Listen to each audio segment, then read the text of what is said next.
Devant une telle pêche, Pierre ne peut pas encore percevoir l'appel qui va le bouleverser à jamais.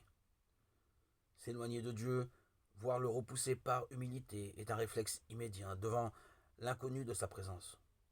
Nombre de nos contemporains se tiennent à distance, craignant peut-être de ne pas être dignes de lui. Si la réaction de Pierre demeure bien incompréhensible, le Seigneur va le conduire au-delà de ses préjugés. Désormais, ce sont des hommes que tu prendras. Jésus va entraîner Pierre de l'éloignement à la proximité, car tous nos éloignements ont été assumés par le Christ. Par son incarnation, il franchit définitivement la distance entre Dieu et les hommes.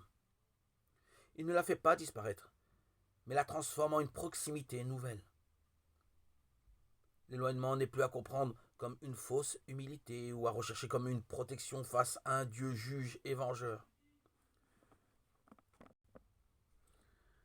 La distance trace un itinéraire à parcourir pour rejoindre nos contemporains, en reconnaissant que nos indignités sont aussi les leurs. Une proximité évangélique se fait jour. Devant le Seigneur, ce qui est écueil, peur ou échec devient le lieu où peuvent se manifester sa miséricorde, sa communion avec tous les hommes. Comme pour Isaïe, il approche de nos lèvres et de nos cœurs le charbon incandescent de sa grâce, qui brûle nos épreuves intérieures, et deviennent ainsi lumineuses, traversées par la clarté du Seigneur. Dès lors, nous entrons dans la filiation.